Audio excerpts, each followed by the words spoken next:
Hello and welcome to the LARP News Podcast. This week brought to you by the unstoppable LARP Hype Train. This week we're going to talk about some player events and the difference between sanctioned and unsanctioned events. So I've got some very special guests with me. Why don't you guys introduce yourselves? Hi, I'm Tom from Eerielight Events.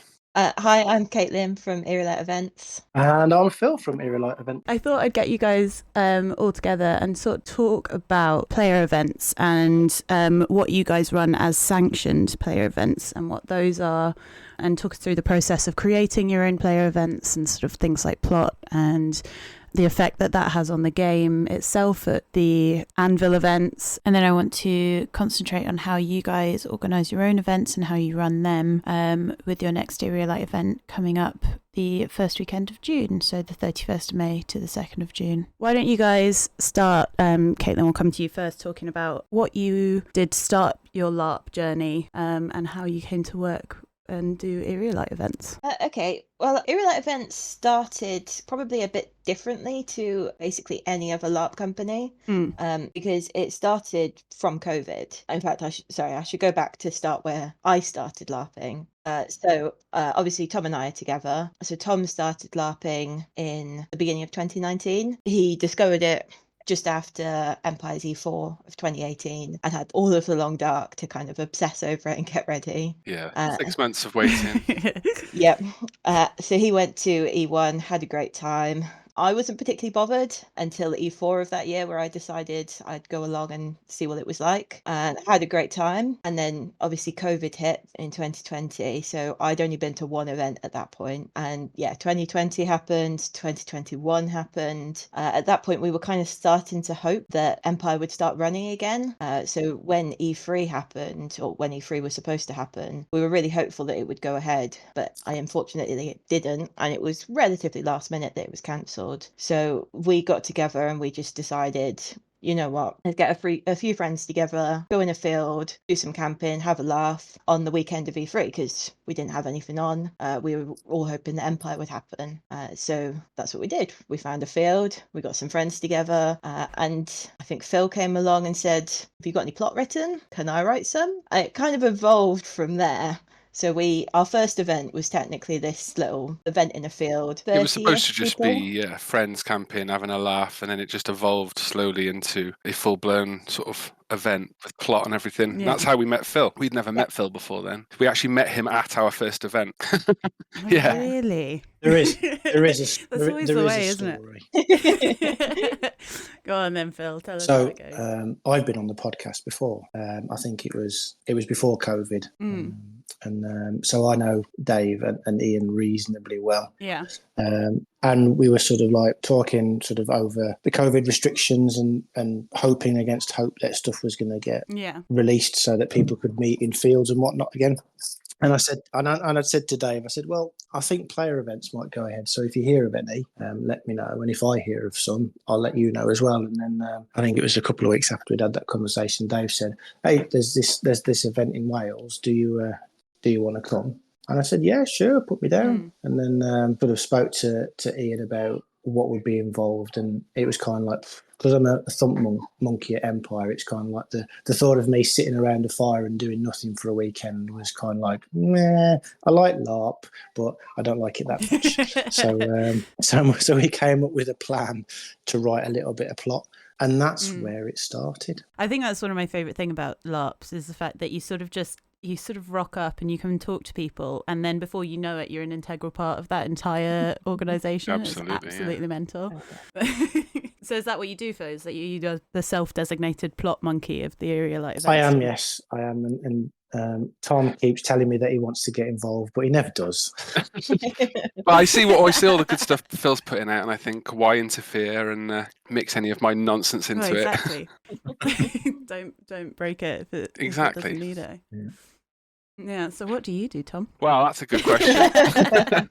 I'm a kind of do a bit of this, bit of that. I don't have a specific sort of job title like the other two. I kind of oversee and do the digital side of stuff, like the design side of things, like any of the props that need making, if we make any of our own lammies and stuff like that for events, I do all the printing and stuff like that. And then just general helping out. I'm at the events, I'm more like a crew person than anything else, because I never know what's going on. I just take my lead from Phil and Caitlin. So where do you want me? What do you want me to do? But I managed to get my foot in the door early on by coming up with the idea, and they can't get rid of me now. Yeah, now you're kind of stuck. Essentially, he thinks he's in charge, but all he did was come up with the name.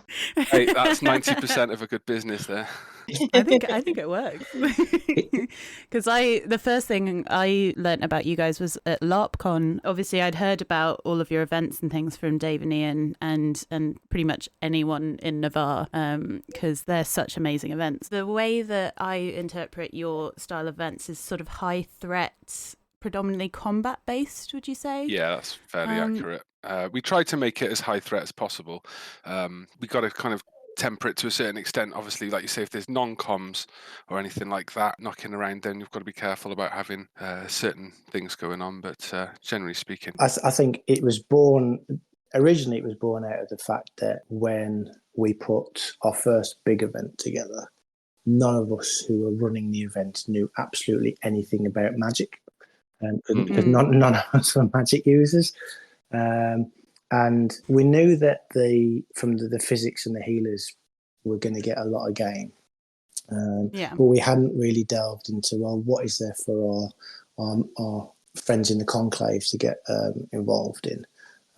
But what over the course of the events that we've run, we have been very fortunate that we've had help from people who've run as our ritual refs, and I've had to have a crash course in ritual magic to the point where I now understand how it all works. So when I do write plot now, there's always something in there for priests. There's something always in there for magic users.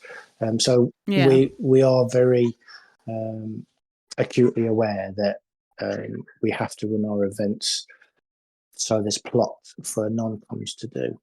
But I would probably say that 75% of the encounters that we run are high threat combat encounters. But there's always something for other people to do. And something as well that I noticed is you guys say that you run sanctioned Empire events. So obviously for anyone who doesn't go to Empire, it's sort of a big LARP system run by Profound Decisions. They get about 3,000 attendees every summit now, roughly. Yep. But how would you guys explain what a sanctioned event is? If you want to run an event based on Empire, then you can. But there are some tenets to that. So if you're going to run an event where anything that happens at that event is canon for your character, okay, then it has to be a sanctioned event. You can run unsanctioned events if you want to, and PD won't stop you running an event. However, what they won't do is support you in terms of providing resources or specific input into things like divinations, etc. Okay. So running a sanctioned event is probably the better way of doing it, because you get, you'll get support from PD anyway, but you get an extra level of support, I would say, from the plot team. So it's always better, in my view, to run a sanctioned event. Socials are fine. You can have sanctioned social events, but generally they don't get sanctioned because not much happens from a plot perspective when you get a load of LARPers together drinking and politicking. But that's the main difference. Okay. And how did you guys manage to get sanctioned? Oh. Well, our first event at Gathering in Herkinia, the sort of impromptu camping trip that turned into a LARP event, we got that sanctioned the day before the event. Really? It was a very last minute thing. We only had 4 or 5 weeks to put that event together. It became a sanctioned event the day before, which meant we didn't manage to get any resources from PD or anything, but we didn't have too many people there anyway, so we made it work. But yes, it's just a case of once you send them off, Phil sends off the plot and then has a bit of a back and forth, discusses any changes that need to be made. And then once they're happy that everything abides by everything that they want to happen, then they give us the green light. Okay, because I was looking back through your previous events, because you had one in Varushka, correct? Yeah, we did. Whispers in the Dark, I think that was called. Mm-hmm. And then you've been concentrating predominantly in Navari territories recently, right? Like in Herkinia. Yeah, we did our first event, well, our first two events, but our first big event was Shadow of a Fallen Queen, and it was a very Navar heavy event. A lot of Valorn, all that kind of stuff, because that's what we like, and we had a lot of interest from Navari players. And then our plan was to kind of explore other nations. So we went to Varushka first, and none of us knew anything about Varushka. We had to have a little bit of a crash course again in Varushka, but I think we enjoyed it, and it went well. But we did have a really small player base compared to our other events. And talking to players both at the event and in Anvil, we discovered that there is just a need for a Valorn event, especially with the recent events happening in the Empire with all the library and everything. So we decided to just stick with Navarre and just keep doing the Valorn events and try and just keep the player base a little bit higher. As much as it was nice doing a small 30-person event, the combat and everything is much better when you've got more like 50 to 80 players, which is what we tend to get for the Valorn events. Yeah. So it was an experiment and it was fun. But we're sticking to Valorn for now. Quite right too. In the words of my friend Callum, they are the greatest spiritual threat to the Empire. Absolutely. But I find it really interesting, because the way I see it is the sort of story and what the combat orientation of your events. Would you say it's kind of like living out a downtime event? Because you guys run such combat heavy stuff with the Valorn within Herkinia and within the territories of the Empire, it's kind of like you can say my military unit's going here, and then you can actually go and live it out in a player event. Would you say that's right? Absolutely, I would say with the last event that we did, which was very much about going into the Brock and exploring the heart, that was very much living out your downtime options. But we still had people who came to the Brock who hadn't chosen the downtime as going to explore the heart, but they had to come up with an excuse for being there, and not all of them had drank from the golden cauldron, so they were all venomed. Wow. But yeah, some people do, and I think sometimes that players can be put off from coming to some events if they can't think up of a good enough reason for their player to actually be there. But my advice to people who are thinking, well, would I really want to go and fight the Valorn? It would be like, well, because of the magic of the Trods, you can get to anywhere in Empire within a fortnight. So why wouldn't you go on a little downtime adventure to do some gardening? Yeah, you could do how Ian and Tom did it from Larps and Tarps. Tom and Ian were there to rescue Talis's 18-inch impressive iguana named Ifan, and that's how Ian ran it. But so what's the story of your next event coming up? Because it's quite interesting. We're going back to the Valorn, as you said, Caitlin. But do you guys want to talk about anything else about it? I can do, I suppose. Again, this is advice for other people who are going to run sanctioned events at Empire. Be very wary if you're basing your sanctioned event on current plot lines within the Empire, because anything can happen. As we found on, I think it was our Varushkan sanctioned event, where we based everything in the Webwood, put all the plot together, everything was hunky dory, signed off by PD. And then between events, I think it was E1 or E2. I think we were between E2 and E3 when we did Whispers. The Varushkans decided to give the Webwood to the Thule, so straight away that puts a bit of a clanger in your plot. However, a quick backwards and forwards between us and PD. They said, well, potentially you can still run the event in the Webwood, but you'll have to have probably some kind of Thule overseer as an NPC, keeping tabs on what the Empire's doing, which was great because it meant that we could put a Thule NPC into the event, and not everybody has the opportunity to talk to a Thule. So again, that was that worked out really well, and thank you to to our friend James for stepping up into that role, which he loved. Him and Sophie, they're an awesome duo, and they've NPC'd for us before, and they're always welcome at our events. So talking about the crew, as we segue nicely with James and Sophie, how do you guys run it with your crew? Because how many crew do you guys have? Yeah, well, with the crew, so what happened was at Shadow of a Fallen Queen, which was our first proper event that we actually put tickets up for sale to the general public. We had to obviously budget how much we needed for certain things. The site cost so much. We needed X, Y, and Z to run the run the event. So we tried to we just basically pulled a number out of our asses and thought, right, that'll do. That's a good ticket price. That seems fair, but didn't really calculate it very well, and ended up in a position where we didn't really have the budget to offer any decent number of crew tickets, free tickets. Yeah. We also didn't have the space. The venue had given us a maximum of 130 people, including us, and we sold out within a few days. Oh, wow. So at that point, we had 125 players plus ourselves and a couple of other friends who were crew.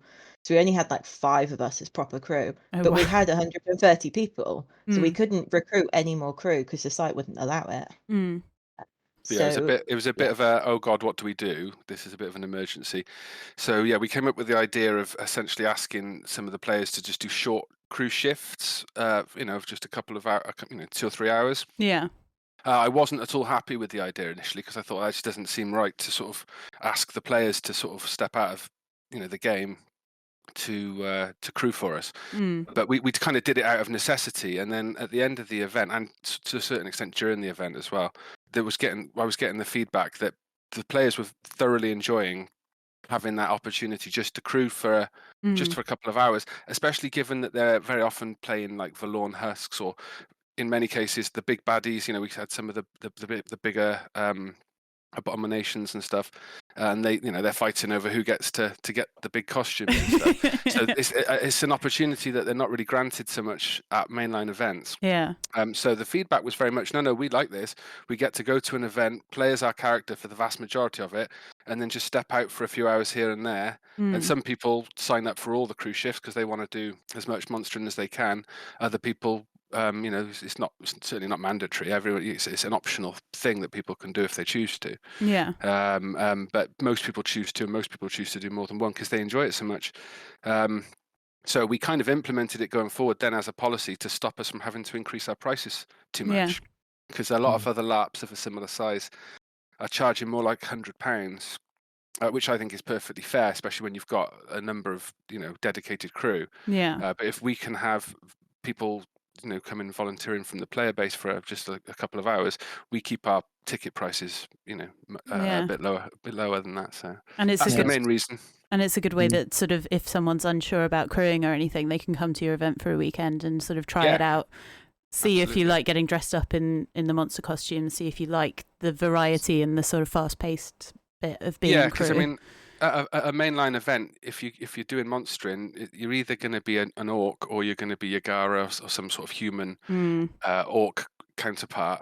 In which case, which is great fun, but it can get repetitive to a certain extent. Yeah. And so having the option to say, do you want to play a Forlorn Husk, which, again, if people are playing Forlorn Husks all weekend, that could get a bit boring because they're not the most animated characters in the Empire. But some might say they are somewhat reanimated. Exactly, yeah. So, but people thoroughly enjoyed it, and we've based it on feedback. Really, I wasn't like I said, I wasn't happy with it initially, but then the feedback said, no, we like this, so we've carried on running like that, and we'll carry on doing so unless we think there's a reason to change it. That's cool.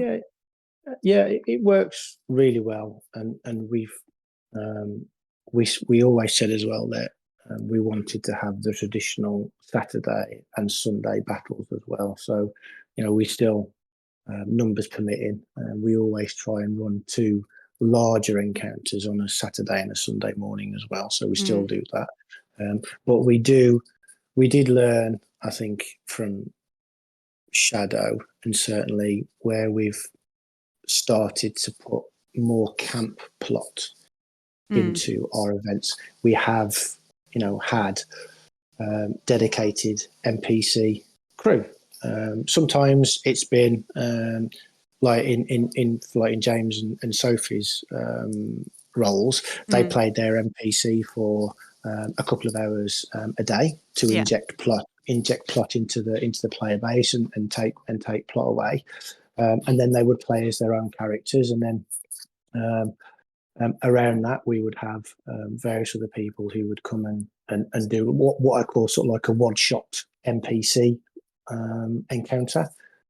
So, come and be an NPC for an hour, go and do the thing, and your NPC probably will get killed, and then come back as your character and say you've been off doing whatever. But we've been really, really lucky with the crew that we've had. I think at Whispers we had a crew member who's a full-time crew at Empire turn up. Wow.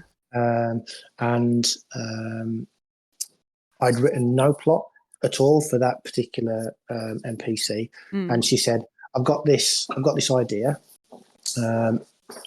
We talked it through in terms of where we were and what effects were going on, and she said, "Can I play this character? And this will be my motivations, etc." And I said, "Yeah, fine, happily love it." And that one crew member kept a lot of the players entertained the whole weekend, and I hadn't even written anything for that NPC to do. So again, if you are very lucky enough to run an event where you get someone who's an experienced crew person at Empire or other systems, hold on to that person and look after them, because they can make a real difference to your event. At Shadow, we had a break. I think it was on the Saturday. Nothing was happening. There was a bit of a lull, and Tom Keeley, who has come to a few of our events as a ref, but was also used to be one of the 3 refrains at Empire. He said, "I've got my 3 refrains stuff. Do you want me to put that on, and I'll come and do some stuff and get the players engaged?" And I said, "Happy days, great." And we ended up doing pillow fights. Amazing. Yeah, I think it's something that I've noticed about talking to various other LARP organisers about their crew and how they manage their crew.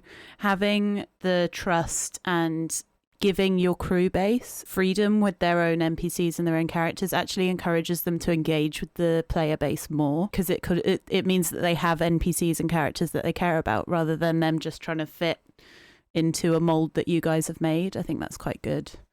Yeah, I mean, I'm quite free with the NPCs that I write plot for. I don't particularly flesh out the motivation for those particular NPCs. There'll be an end goal, something that they're trying to achieve.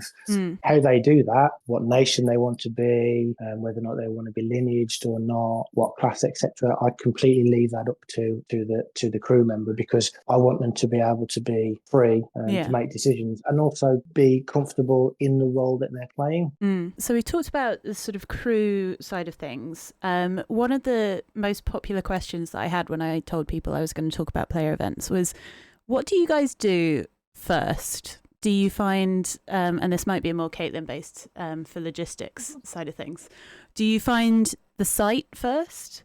Or what do you start with when you sit down and you go, we've got another player event coming on? Well, generally, site comes first. I mean, all of our events have been quite similar, so we don't tend to make this decision. But the very first decision needs to kind of be, do you want to do a social event, or do you want to do a combat event? Do you want to do an event in a pub with a meal, or do you want to go in a field and whack each other with sticks? Because that really determines your site. But yeah, we prefer the latter. So site is absolutely the most important thing. Pretty much everything else falls in place from there. So the very first place that we went in Wales for the tiny little almost event, it was great. It was a field. It was in the Brecon Beacons. It was absolutely beautiful part of the world. It just didn't quite work. We did the best we could, but there were a lot of limitations to the site. So we tried to look for a different place for our first proper event for Shadow. And we just happened to come across this site near Birmingham called Root and Branch Acres. It's run by very, very experienced LARPers. They know everything about the world, and their site is built from the ground up to be a LARP site. Oh, wow. And it was just absolutely perfect. Yeah. We did a site visit and we fell in love. But yeah, so the site will kind of determine where you start your ticket prices from. And then you could start actually getting tickets and getting people to come. But also, like when we did the site walk, the site is made up of 2 long, narrow fields. And a load of wooded combat encounter areas. So we were just wandering around the site, and Phil kept getting an evil look in his eyes. It was very easy to imagine what encounters and stuff. Like we got a lot of inspiration just from that site visit. I think the phrase "I know what we can do to the players over here" was uttered a few times. Yeah, it's mine and Tom's. I wouldn't say it's an evil objective, but it is on my part. Yeah, and he knows exactly what's coming. We always make sure that every event has a higher death count than the last one. Oh God! I think we've kind of failed miserably in that, though. Yeah, we keep trying to kill the players, but they keep coming back and bouncing back too hard. So yeah, it is one of the difficulties is knowing how to sort of gauge the amount of force back that they're going to get and actually have a well balanced battle. And not just because you got it wrong in one direction, it's too easy and they get bored. You get it too much in the other direction and you end up just murdering everyone. And then you get a lot of unhappy people. So it's trying to find that balance is quite tricky. Yeah, and I think that was going into Shadow, not having run an event of that size before. We were not naive in terms of the effort involved in running large-scale battles, but we were certainly very green. So we were noobs, we were noobs.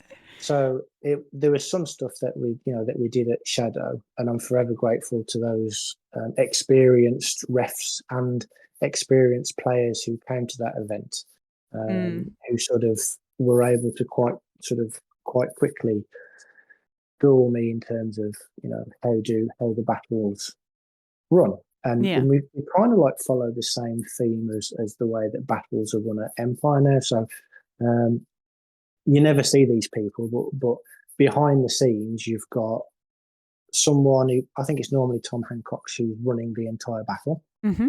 So it won't be the Orc General who's kind of like bringing on respawns or doing that. That will be Tom.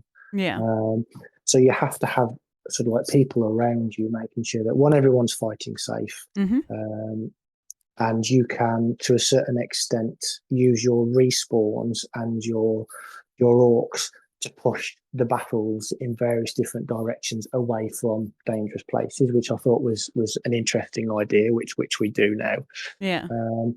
But there's loads of stuff like, before the battle, you need to go and walk the battlefield to make sure that it's safe. Make sure that where you've decided to fight, for example, if it's rained the previous night and it's turned into a boggy, muddied field, are you still going to do strike downs, or are you going to do something different? Are you going to tell the player that they can or they can't run? So there's a massive safety aspect that goes into running a battle to make sure that everybody fights safely. But these were all of the things that we've kind of like learned as we've gone along, really. I guess it's ironic that health and safety is the one thing that a lot of people don't think about when it comes to LARPs, because they kind of go, we'll do a battle here and it'll be fine. And they'll be like, okay, cool, you're fighting here. But also remember that you're not actually fighting. The aim of the game is to not actually kill anyone. I'm acutely aware that accidents happen at LARP. Just remember that you're only playing a game. You're not actually fighting. We want to keep the players safe. And I think keeping it on the more battlefield element of things, monsters. When I go to Empire, I never get on any skirmishes. Something that I always see in the photos of your events are really interesting monsters that players don't often get a chance to see at Anvil itself. And I think most notably there was is it like a werewolf or werebear that I think was at one of your last events. How do you guys get a hold of those monster outfits? Do you make them? No, we've actually been fortunate enough to be able to get them from Mandala. They make a bunch of they make a lot of the stuff for Empire, including all the orc masks and stuff. So we've been fortunate enough to be able to use some of their equipment on occasion. And we also have some of our own in-house stuff. One of our big monster costumes was made by Rob Burden, who obviously does a lot of weapons and armor stuff. But he made this monster costume for us. We call Boris. And he comes to all of our events pretty much, and he's huge, and yeah, he works very well. I got to play him at Shadow of a Fallen Queen. That was one of the highlights of the event for me, was getting to step into Boris, and I didn't tell anyone. All of my family were playing as their characters in the big battle. Yeah. My nephew and my son and that, and I I didn't tell them that I was going to be playing Boris, so I'm out there attacking them.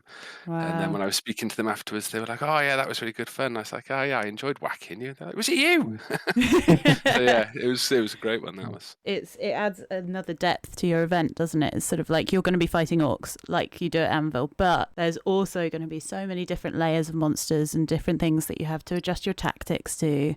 And it really helps with the immersion and things like that, because you have to think on your feet rather than just, oh, here's another thing, I'm going to whack it. Yeah, Boris is a great example, because we do have an actual stat sheet for him from PD. Wow. And it just says that he has hits of 30 to 60, depending on our mood, essentially. So sometimes he has 30 hits, sometimes he has 60, depending on what we decide. But the players don't know. They just keep having to whack him until he's down. Yeah. He was immune to all calls as well. Oh my God. Again, Mighty the players Strike don't Down. know that. Yeah, Mighty Strike Down with every hit. Oh my God. I was But yeah, the players practically. don't know any of that. Yeah. So they have to adapt when they're on the battlefield. And it's very fun. And would you say it's kind of important to have something at your event that kind of stands you apart from the mainstream events at Anvil? Yes and no. I think harking back to what you were saying, Millie, about being able to encounter different things at a player event that you wouldn't normally see at Anvil, I think that can be the draw, because we all love Empire.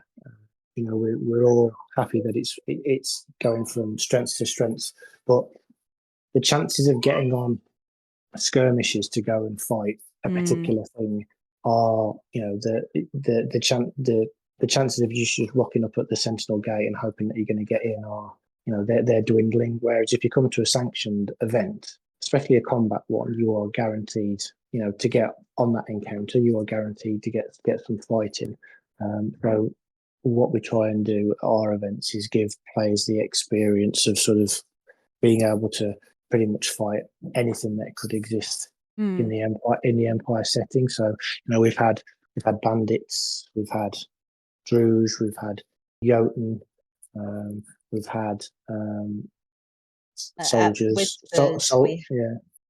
At Whispers, we had a plague wolf, which was the wolf that you mentioned earlier. That was one of Mandala's costumes, and that was a very ferocious beast. Yeah.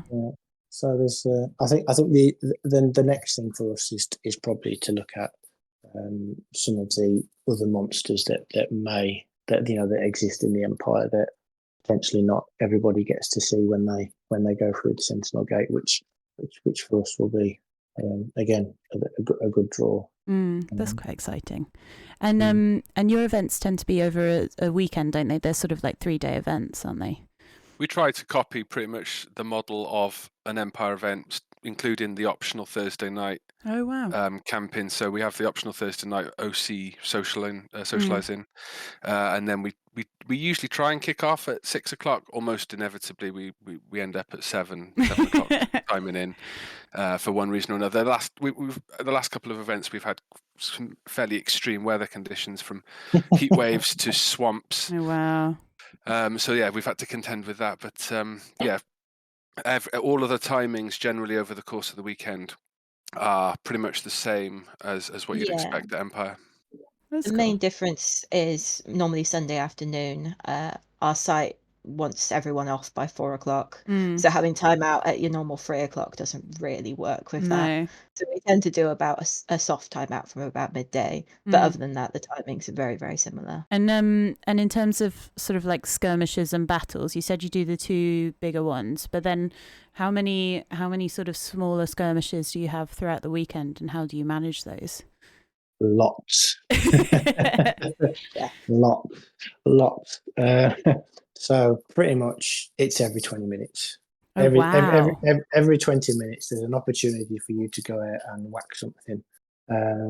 Sometimes there's something there, sometimes there isn't. Sometimes what you're going expecting to go out there and whack turns out to be something completely different, and the look of strangeness and complexity on a player's face is amazing. I remember I can't remember which event was it that we had the peace cult. That was Shadow.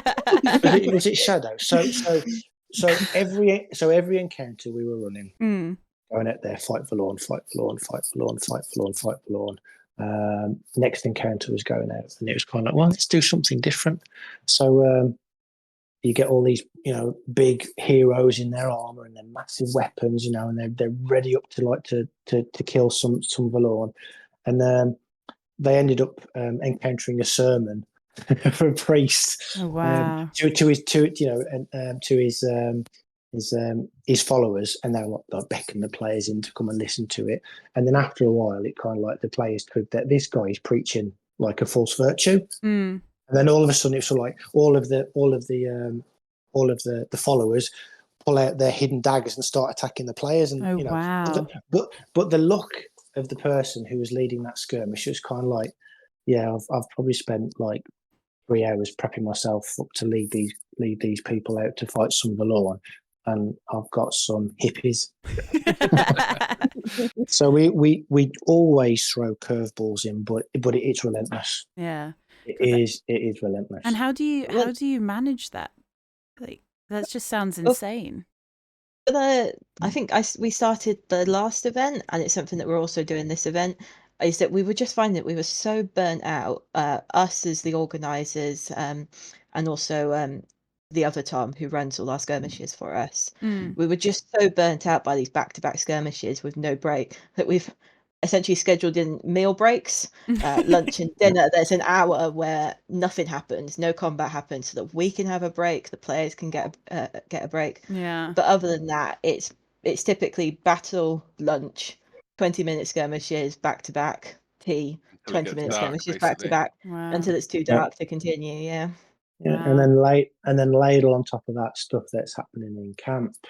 Yeah. Stuff that the players want to do. So that's something that we do as well now, is that if the players who are engaging with the plot feel that they have to go out of the camp and do something, we give them a particular time that says, hey, if you want to go out and look for a certain thing that you think is in a certain place, this is the time that you can go and do that.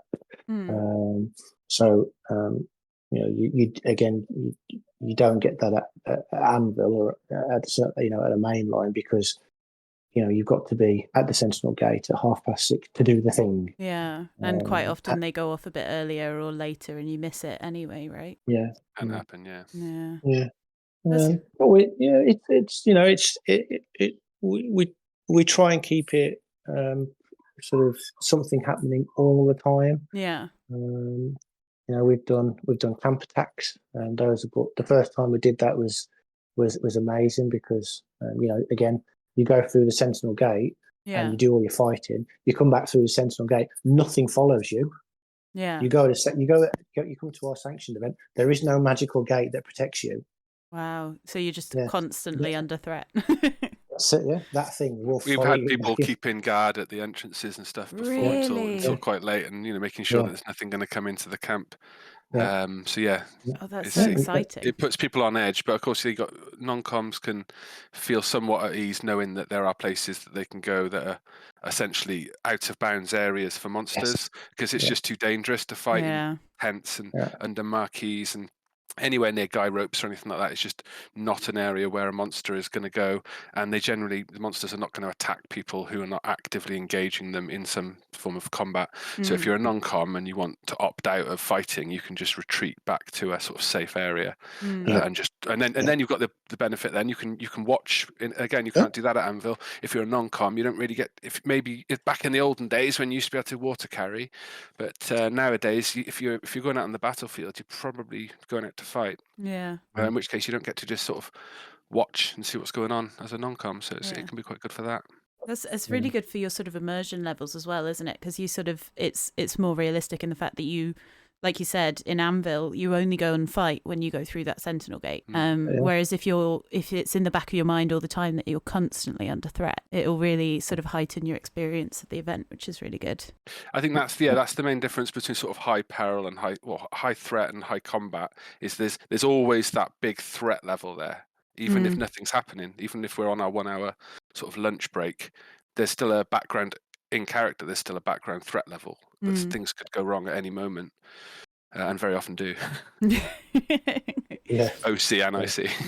I really like the enforced meal breaks as well, actually, because a lot of the time is something that I'm trying to work on a lot. Is people forget to eat at LARP. They forget to look after themselves all the time. Absolutely. It was as much for the players as it was for us. And it really protects, like you said earlier, like a crew and a skirmish team that are rested and well looked after tend to have less accidents as well, I'm guessing, because they're more capable and things like that. Yeah. There was always plenty of water on hand. Freddos, of course. Oh, yeah. And other snacks knocking around. And Phil, we talked about briefly the sort of the more magical side of things, and I know that you're a self-professed non-expert in it, and I'm not going to say that I am either.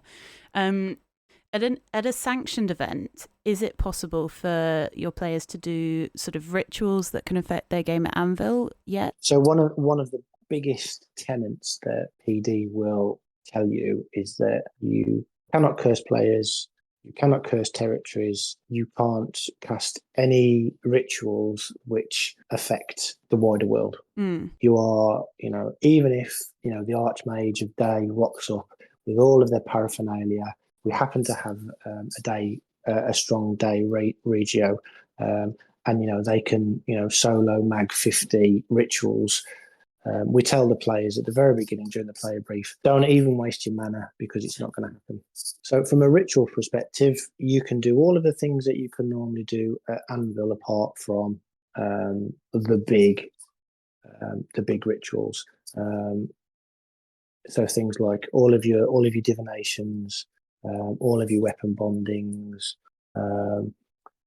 all of that, all of your empowerments, any kind of magical one-shot endowments that you can give to people, and that can all happen, providing that you've got the correct level of lore, etc., to be able to cast it, and you've got the mana. Let's not forget that.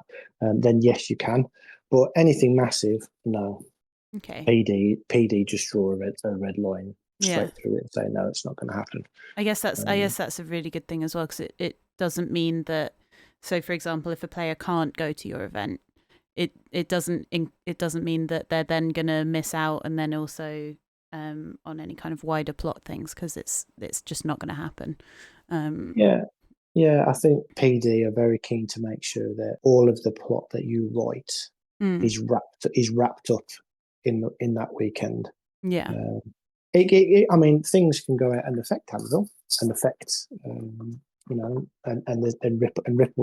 ripples through, but that's only because it's been propagated by the player base, not specifically by anything that was written plot-wise. So, and I think if you go to sanctioned events, and there's a particular Briar from Eerielight, who is they're quite a bubbly character, and they're always getting the Briar business. That whole Briar business piece was propagated at Shadow. Oh, really? So the whole Briar business thing was born out of the Shadow event. So sometimes stuff happens, but as a general rule, you're not going to be able to cast rituals to affect the wider world. Yeah. You can certainly do a lot of politicking and sort of, talk about what you are going to do when you go to Anvil, but that's... And talking about ripples, I'm guessing, so I myself play Navari when I go to Empire, so Raqueliand and anything Valorn is always quite heavy in my sort of head all the time. You're talking about ripples, so what are some of your favourite ripples that have come from your events that have affected the sort of Anvil storyline? Some of the stuff that we've seen has been predominantly around movements within the political bodies of the Empire. Coming to a sanctioned event, it's a smaller player base. You have an opportunity potentially to talk to people that you may not talk to, and ideas can be born at those events. It's I think there's a couple of bits and pieces that are in play at the minute, which I know started out of conversations at our player events, but I can't comment on it because it's active plot. It's live game, ladies and gentlemen. So it does happen, but one of the things that you have to do at the end of a sanctioned event is write to PD and let them know what happened at your event.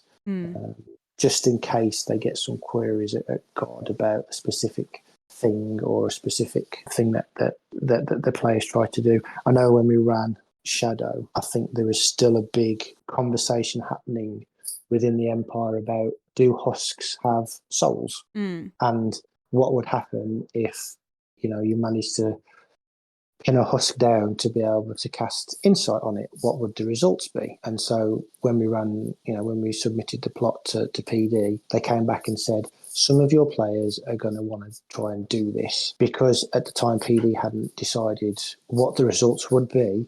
They gave us a steer in terms of, if someone manages to do it and someone manages to insight a husk, the result that you have to give to that particular priest will be, it's inconclusive, which is a shame, because sometimes they want to do a thing to get the result. But that's one of the I guess benefits of being sanctioned, is that if the players do something weird and wonderful that PD are expecting them to do, at least you're forearmed in terms of giving them a response. Yeah. Okay.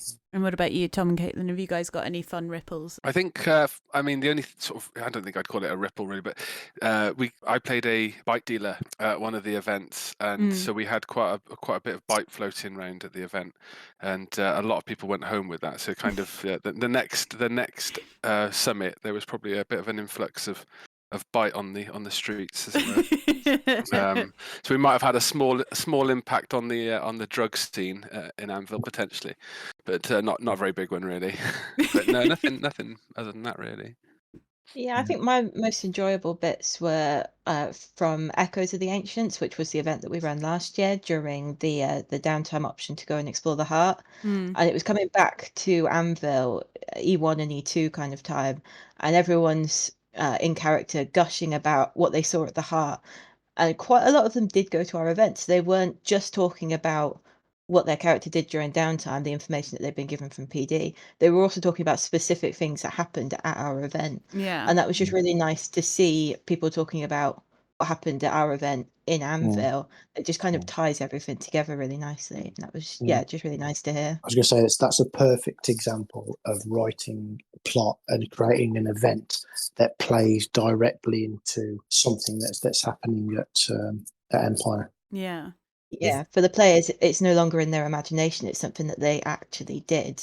And it just makes it all more real and all the more immersive. Yeah, I think it's one of my favourite things about player events, because instead of having to fight through, 2,500-3,000 other players to get immersed in the story, you can be there, you can do it. And rather than it just being a drop-down menu on downtime, you can actually go and live it, which is just a really cool element of the weekend, I think. And it really just, it increases your connection not only to your character, is sort of, if we want to go down the metaphorical route, but it sort of, it encourages you to engage in the story when you're at Anvil, but then also you have a key part of it, like you were saying, Phil. I think, and I think, playing on that as well, is that if you go to Anvil, other than probably casting your vote in the synod or going to conclave to talk about whatever it is that magicians talk about when they're drunk, you're the main sort of plots that are running through that are run by PD the chances are you're probably not going to directly engage with it. Whereas if you come to a player event with a smaller player base, you are going to get involved in the plot one way or another. Yeah, so actually PD are not throwing plot at people. I think at Empire, if you want to engage directly with the plot, you have to kind of go out of your way. There's a bit of effort that needs to be put in to get a hat or whatever it might be, to see that you're in a position to have some influence and directly engage with the plot, whereas we will put plot things into people's player packs at events, so they straight from off the go, they've got what's this going on here, and they can go and start investigating something. So we try and get everybody involved. Everybody at the event should engage with some of the plot at some point, at least. If not many people come to just sit down and chill for the weekend, most people are actively engaged throughout the whole weekend. That's I didn't realize you guys put plot in their player packs. That's really interesting. Occasionally we'll have a little snippet of a letter or something like that, or overheard conversation. That's really cool. And I guess because obviously, like we said earlier, you've been sanctioned by PD, so they've seen the plot. If anybody, because I've heard a couple of horror stories from poorly planned player events in the past where people turn up and they it hasn't lived up to expectations and things like that. If you want almost like a seal of approval or something that says you're guaranteed to have something that is approved by PD and the people that run Empire, it's quite good going to a player event that's sanctioned, isn't it? Absolutely, yeah. I mean, it's hard work. It's hard work getting sanctioned. You want to submit your plot early enough that it gets through and reviewed by the PD plot team, but then you don't want to release it too early in that events that are happening at Empire could affect your plot. I think if you're thinking of running a sanctioned event, try and run them at the beginning or the end of the year, mainly because we have found, well, certainly I have found that, placing an event between E1 and E2 or between E2 and E3 or even E3 and E4 is quite difficult because PD are really busy. Yeah.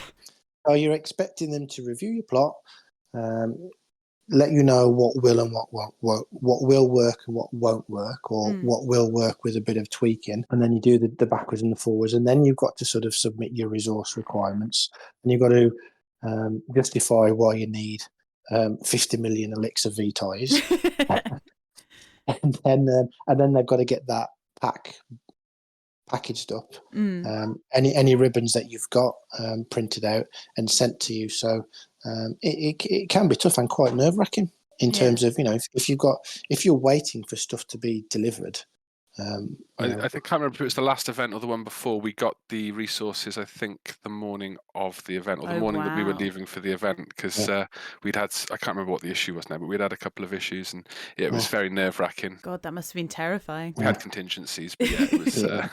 And whilst it's it is nerve-wracking, again, you have to remember that actually PD are giving you the resources for free. They don't charge you. They don't charge you for the lammies or for the for anything else that they're going to send you. Oh, wow. But that's the risk you take by wanting to be a sanctioned event. So looking at how, I mean, obviously we won't go into the plot of the weekend and things like that, but your next event is last weekend of May going into June, correct? So at what point have you guys submitted your plot for that weekend for PD to sort of approve? So it was prior to E1.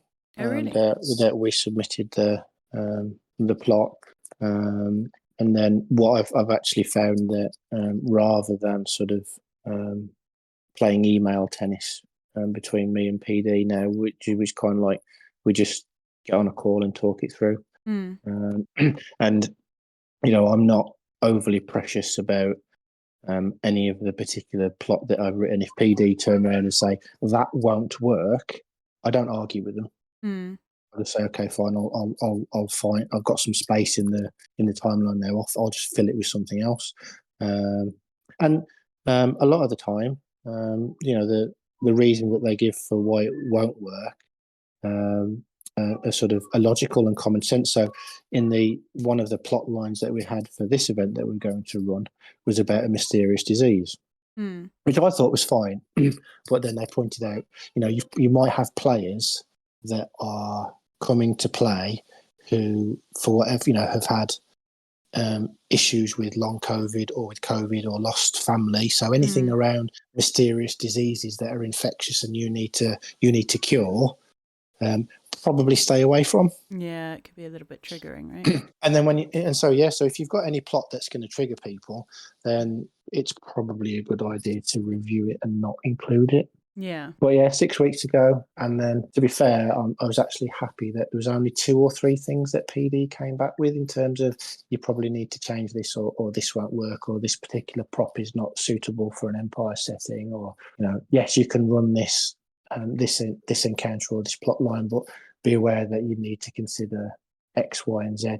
So it's I think the amount of changes that they've requested from the plot has gotten less and less with each event we've done, I think, which is a testament to Phil's plot writing. I think it definitely, I mean, all of the stories that I've heard coming out of your events is the plot is the main thing that people love. That and the high threat element of the game and things like that. Caitlin, just in the real world, I work as a logistics sort of project manager kind of person. So I'm always fascinated with how people run a LARP. So what do you do in the event space? Like how do you keep everything going? It's a big question. Yeah, right.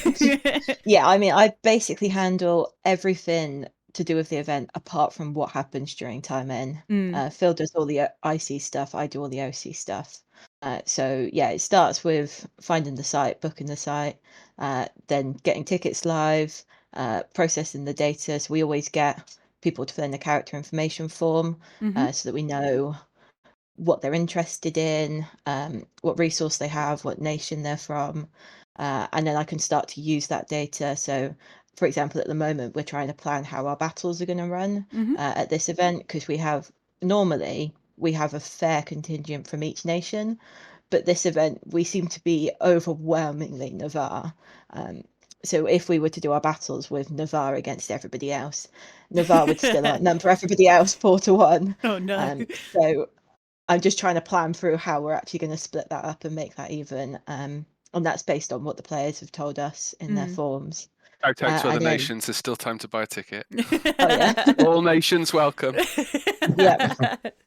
And then on top of that, I look after the insurance. I do risk assessments for everything before the event. I'm the designated first aider for the event, so wow. I handle all of that kind of stuff. And then by the time the event actually starts, I mean, I'm typically the person that's in God, so I'll do all the sign in, answer all the questions, player support, all that kind of stuff. But by the time in actually hits, I get to have a rest. My job's over pretty much. Nice.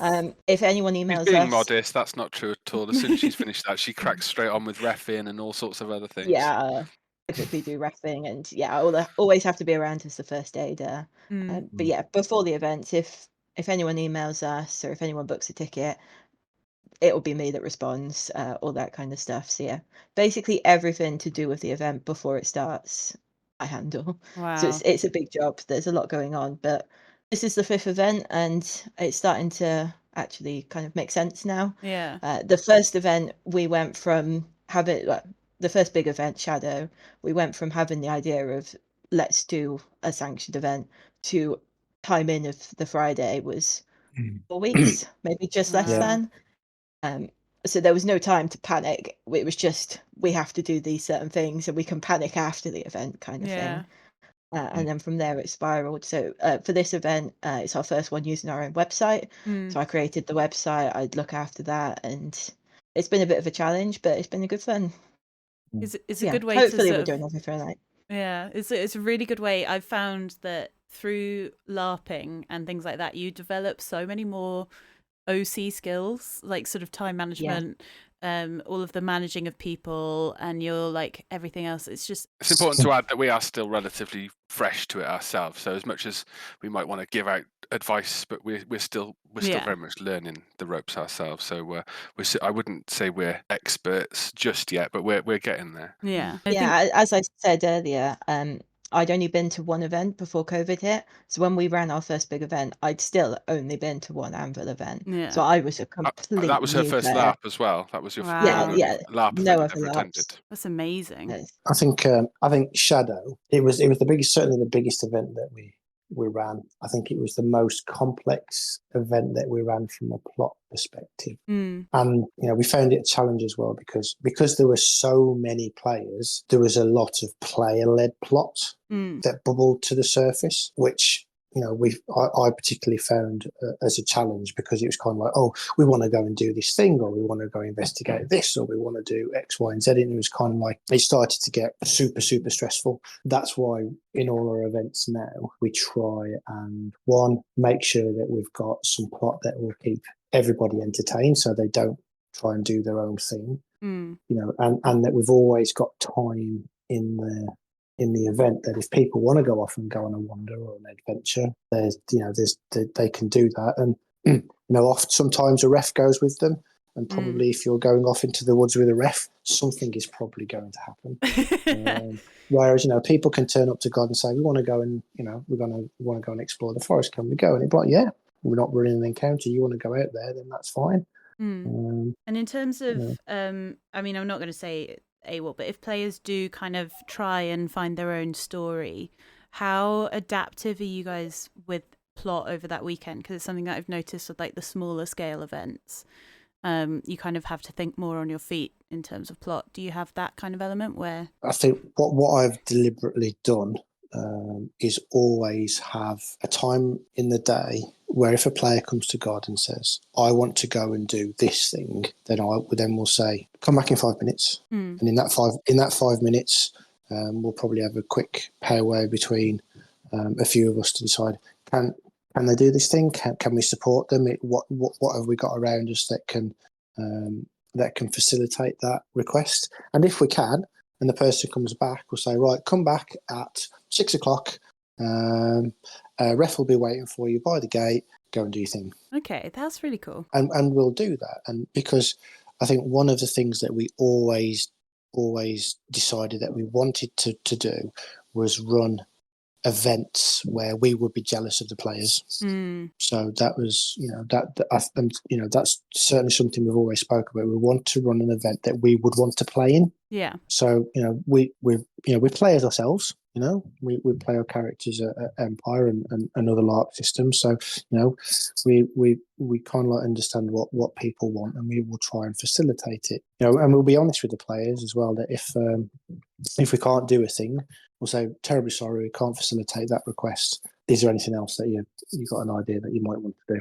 We always make sure that there's something for everybody to do. Yeah, I think a lot of other, in some places, I think you get the mentality that you can write everything and have everything ready to go, and that all of the plot throughout an event weekend is going to go exactly as you've intended, and you've got all your different contingencies. Okay, the players might do this, in which case we'll do this, that, or this, and then if they do that, and then before you know it, you've got so many different options that can happen, and the chances are none of those options will happen. It'll be something else completely different that you didn't think of. As soon as the players get their hands on the plot, they are going to go off in a different direction. So it's about writing enough plot that they can sink their teeth into it, and then if they have ideas, we can feed back to them. But that we're not trying to think of everything that they might do in advance. End up with 100-page long plot document, Yeah, that just ends up being confusing, I'm guessing. And mostly useless. And before we've said no to players. So we've had plots where the players have convinced themselves that there's going to be a camp attack. They've all got armored up. We haven't planned a camp attack. But they're there they're putting all their armor on, and they're polishing their shields and sort of, dusting off the chainmail, and it's kind of like all of a sudden there's loads of activity in the camp, and we're like, what are they doing? What's going on? and then they're there, and they're just standing there for 10 minutes, and nothing happens. And it's kind of like, well, the crew's not out there. We haven't got any monster shifts on. Have they not realised that nothing is going to happen? But no, they'll stand there for 10 minutes before someone will traipse up to God and said, someone said that there might be a camp attack. Is there going to be one? And he'd be like, well, maybe not. So and there's that threat level there. I was going to say. We're all off to bed, but maybe there'll be a camp attack. Who knows? If there is a camp attack, it's not us, so be worried. The only camp attack is the sound of snoring. People have taken plot items and like thrown them into the woods because they thought they were cursed or whatever, and it's kind of like, we want to go back now and get that thing that we've thrown into the woods. I said, well, the chances of you finding it are going to be pretty remote now, aren't you? And they're kind of like, oh, but can we go and search for it? Well, you can go and have a look. You won't, and I'm there in the background thinking, I'm just going to like let them wander around the woods for like 30 minutes. I'll take one of the rest with me. I'll probably put someone into a monster suit. We'll have some fun with the players. We've done that, we've done that loads of times. I think we had the last event. There was some of the players. It was quite late at night. Some of the players were getting excited and they want to go into the woods and do briar business and this, that, and the other. And it was kind of like, it's like 12 o'clock at night. They're going to go in the woods. That means I'm going to have to send a ref out with them because some of them have had a bit to drink, and that means I've got to look after them and stuff. Is there a way that I can keep them in the camp? So we dressed up one of our crew members in one of our big ghillie suits. And again, going back to the piece about having good crew, this crew member had done was an animal performer. So he was a bear. So he could do it. He did it, and it was frightening. He scared me. He did the noise, did the whole thing. Absolutely put the wind up these players that were having a sort of merry time. Yeah. So they ran back into the camp, and it was kind of like, yeah, happy days. I've got them back into the camp. I can keep them safe. Then all of a sudden, armor gets put. There's a Valorn bear. There's a Valorn monster coming. So all the players then 12 o'clock start getting all their armor on. It's kind of like, well, that's backfired, hasn't it? So you get 20 players turn up and say, right, we want to go and kill this thing. And it was that thing of, okay, if you want to go and stalk this beast, there's too many of you. Okay, you'll scare it off. So let's decide amongst yourselves which 6 of you are going to go and then come back to me in 5 minutes' time. So then there was that whole thing of them arguing for half an hour. Well, I should go because I'm the bravest. No, I should go because I'm the physic. I should go because I've got this magical weapon or whatever. So anyway, they came back. I think it was about 12:30, 1:45. Crew member did his bear thing. They killed it, and then they argued for half an hour as to whether or not it was a magical bear, a Valorn bear, some kind of weird creature. And it's kind of like, well, can anybody do detect magic? No, I can't do it. Well, so back into the camp, find someone at 12:30 who can do detect magic. They came out and did detect magic. Told the person, no, it's not magical. What if we do an insight? Let's do an insight on its soul. Is there a priest? I'm not a priest. Are you a priest? I'm not a priest. Right, back into the camp, get a priest, drag that person out, and it's kind of like, and it was like, it was getting on for quite late. It was like pitch black. They dragged this poor old priest out of the camp to do an insight, and it's kind of like, and then did the whole ceremony, did the whole role play, etc. Game with Leo. Yeah, it's just a bear. Back into the camp. So, but it's little things like that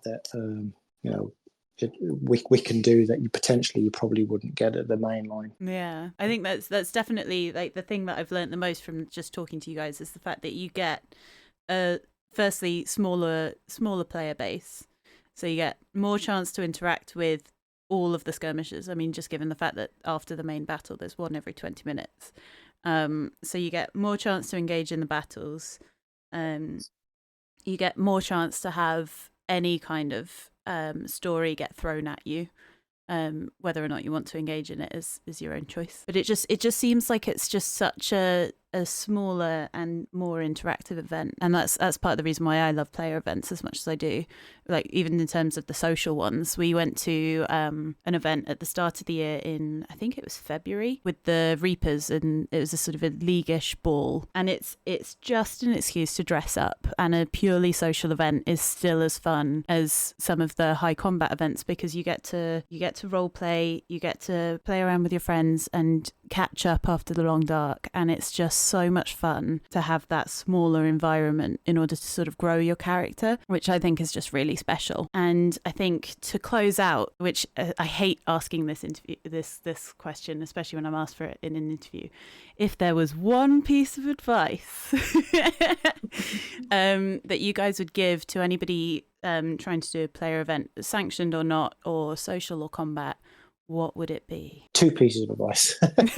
Don't do it by yourself, and plan all of the event management piece well in advance. That would have been mine as well. This build, especially for me, because I wanted to do all of this, and I thought, I haven't got a clue. I don't know how to write plot. I've only been LARPing myself a little while at the point we started this, so I thought I need people who know what they're doing. Caitlin's got experience in organising things. I haven't. Phil's got experience in plot. I haven't. So it's about assembling the right team and then standing back and taking credit for everything. Which you do so well.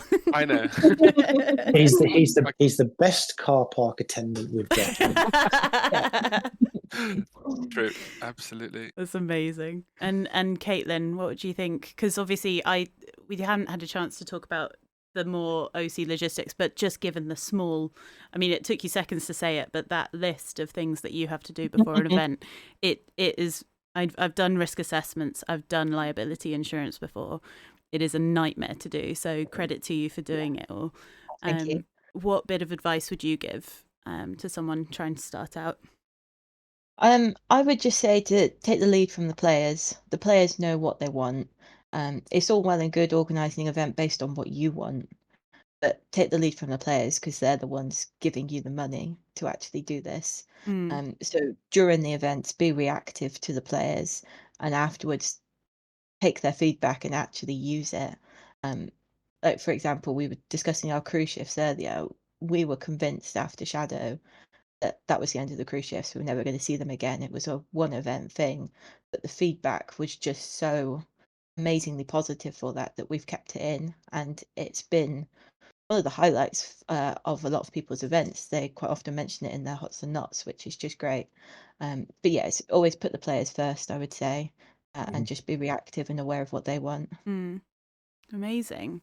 Well, if anybody wants to get any more information about Eerielight events, they can find you guys on your website, which is eerielightvents.com. And I'm guessing you guys are all over Facebook. We have a group called Eerielight Events. And you guys have got your next event coming up at the end of this month, last weekend in May. 31st of May to the 2nd of June. Roots and Branches Acres in Birmingham, nice and central. Yes. Perfect site. It does sound it. I think I'm now very tempted to see if I can pop by for a day or two. I think that would be very good fun. Absolutely. Great to have you. And thank you so much for joining me this week, guys. I really appreciate your insight and your experience. It's just so invaluable. Thank you very much. Thank you. Thank you. And a big, massive thank you to our Patreon subscribers as well. You guys literally keep us going and get me the fantastic opportunities to come and speak to such incredible people. So thank you once more. And in particular, thank you so much to Ralph Wellington this week. You have been a member since last August. So thank you so much for sticking with us. And we hope to see you guys on the next one. See you guys very soon. Bye-bye.